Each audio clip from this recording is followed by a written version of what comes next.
Hello my dear friends and students. आज की इस एडवांस इंग्लिश स्ट्रक्चर के वीडियो में मैंने गेट के 4 प्रकार के अर्थों के बारे में अलग अलग ढंग से स्पष्ट किया है और इसके पहले वाली वीडियोस में भी मैंने गेट के प्रयोग के बारे में ही बताया है। तो फिलहाल हम इस वीडियो में भी गेट के विभिन्न अर्थों के प्रयोग और उसके उदाहरण के बारे में चर्चा करेंगे।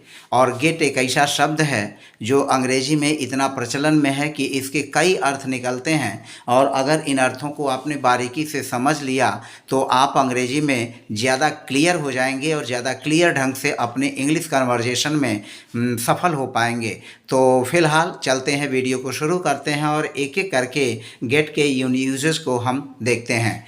पहला जो हमने लिया है गेट, और गेट का एक अर्थ यह भी होता है बीकम होना। जैसा कि आप स्क्रीन पर देख रहे हैं, गेट का एक यह अर्थ होता है बीकम होना, किसी चीज़ का होना। जैसे उदाहरण के तौर पर लीजिए, अंधेरा हो रहा है, मौसम है और मौसम अंधेरा हो रहा है, तो अंधेरा हो रहा है तो यहाँ हम गेट का प्रयोग करेंगे, हम यहाँ बीकम का प्रयोग नहीं करेंगे। तो अंधेरा हो रहा है तो हम लिखेंगे, इसके लिए जो इंग्लिश यूज करेंगे यह हो जाएगा इट और इज़।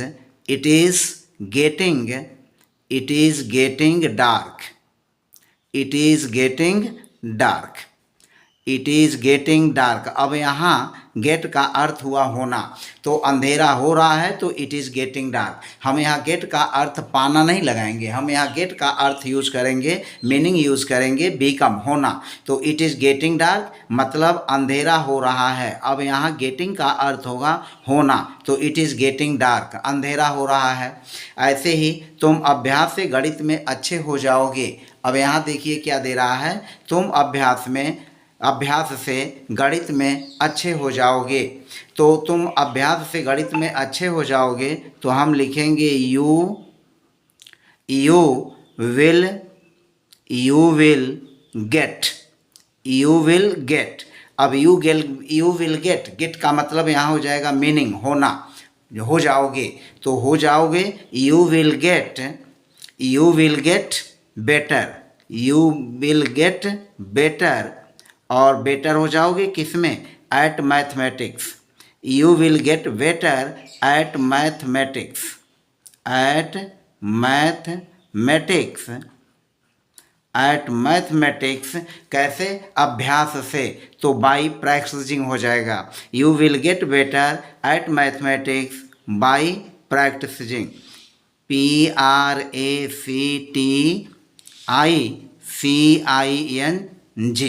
तो प्रैक्टिसिंग। तो यह हो जाएगा you will get better at mathematics by practicing. तो अभ्यास से तुम अच्छे हो जाओगे, तुम अभ्यास से गणित में अच्छे हो जाओगे। फिर अगला है शाम हो रही थी। तो शाम हो रही थी, यहाँ वही यूज करेंगे इट वाज, यहाँ वाज हो जाएगा। It was getting dark evening. It was getting evening, शाम हो रही थी। It was getting evening. It was getting evening, शाम हो रही थी। इट वॉज गेटिंग इवनिंग, यहाँ पर देखें यह जो हो गया it was getting evening.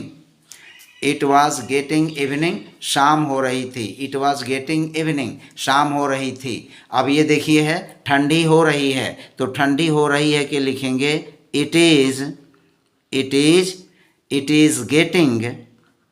Is getting. अब गेटिंग मीन्स हो रही है, तो इट इज़ गेटिंग कोल्डर।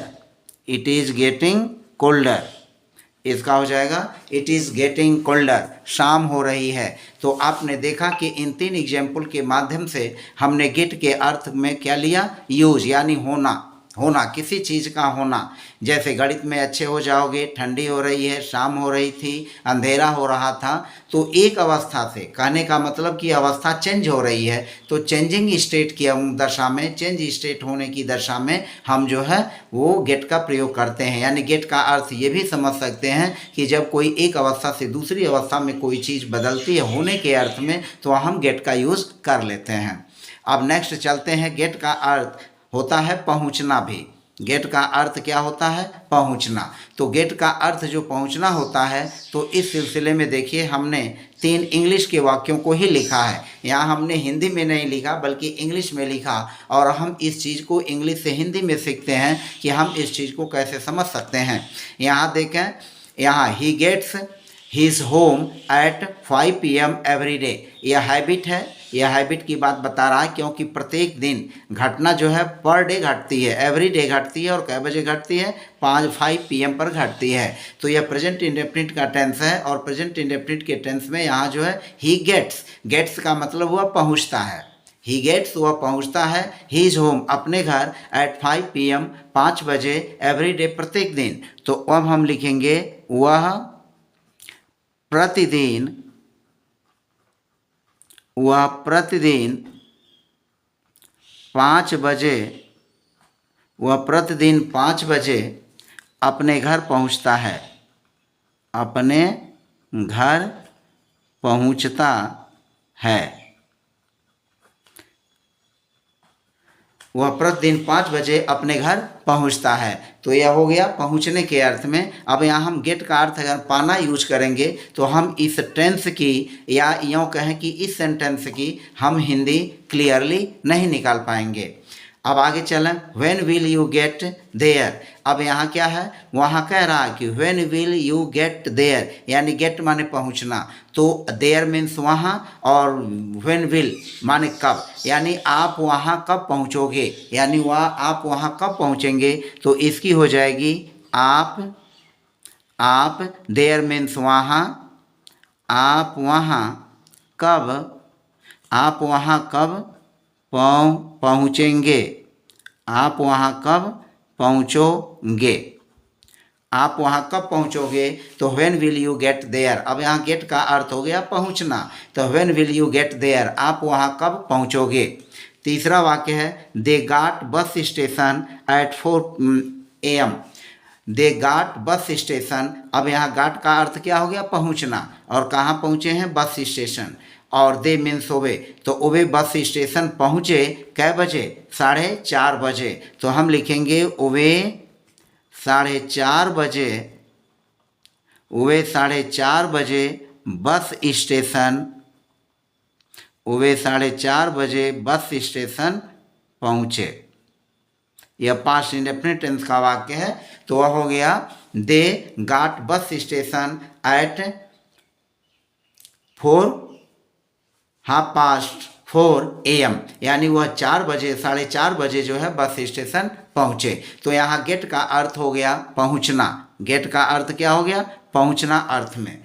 अब हम आगे चलते हैं, जो हमारा अगला सेंटेंस है, अगली जो प्रयोग है गेट का। गेट का एक अर्थ यह भी होता है अंडरस्टैंड, समझना। गेट का यह भी अर्थ होता है समझना। तो अब क्या है? उसने जो कुछ कहा मैं नहीं समझा, उसने जो कुछ कहा मैं नहीं समझा। तो उसने जो कुछ कहा, what he said, what he said, उसने जो कुछ कहा,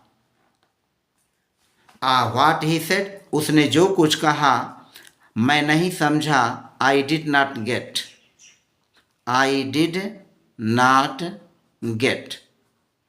अब यहाँ गेट का अर्थ पाना हम अर्थ नहीं लगाएंगे, तो यह हो जाएगा what he said I did not gate. आप इसको ऐसे भी लिख सकते हैं, I did not get what he said, I did not get what he said. हम इसको ऐसे भी लिख सकते हैं, आई डिड नॉट गेट, और तब कामा हट जाएगा, और तब हम लिखेंगे what he said, what he said.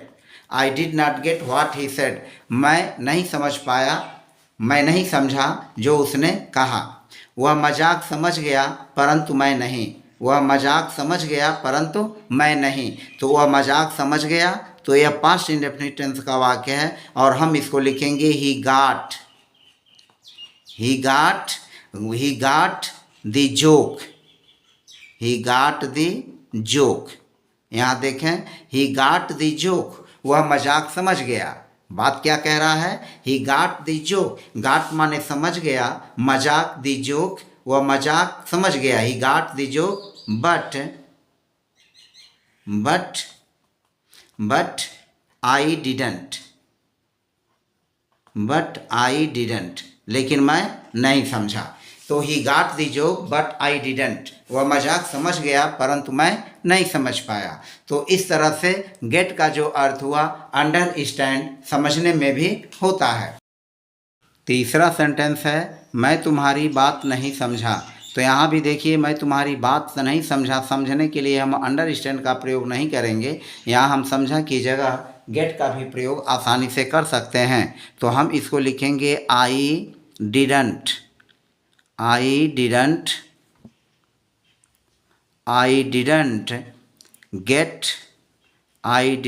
Get your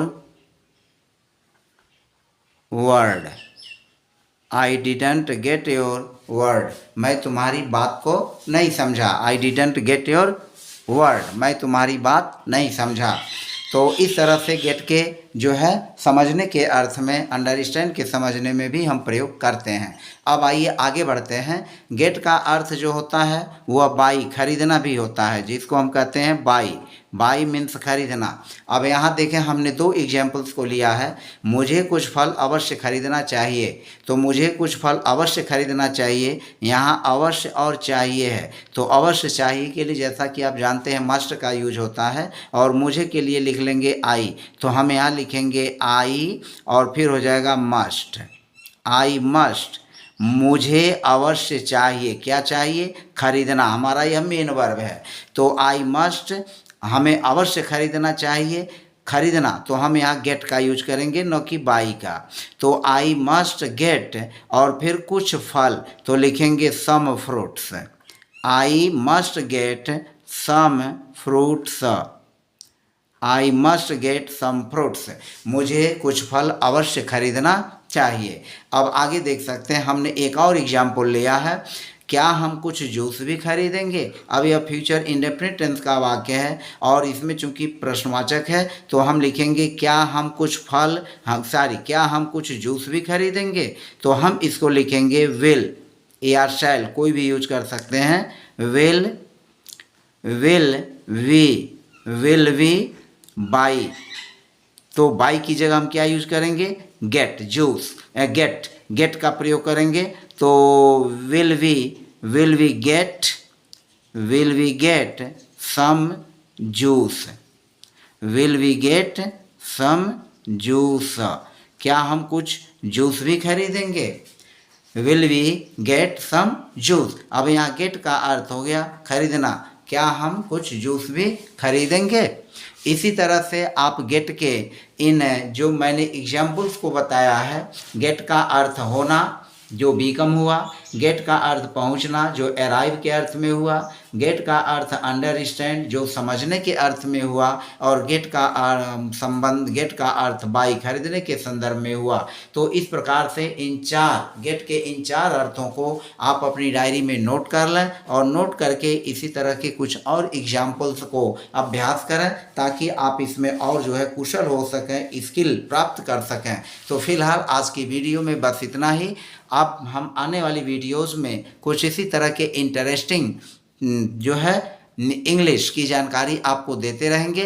तब तक के लिए आप सभी को ढेर सारी शुभकामनाएं, बधाइयाँ। और यदि आप मेरे चैनल पर नए हैं तो चैनल को लाइक, सब्सक्राइब और प्रेस बेल आइकन अवश्य करें ताकि जो है हम और मोटिवेट हो सकें। और फिलहाल जिन लोगों ने मेरे चैनल को सब्सक्राइब किया है और जो लोग मेरे वीडियोज़ को देख रहे हैं उन सभी को मेरे तरफ से ढेर सारी शुभकामनाएं और बधाइयाँ। धन्यवाद।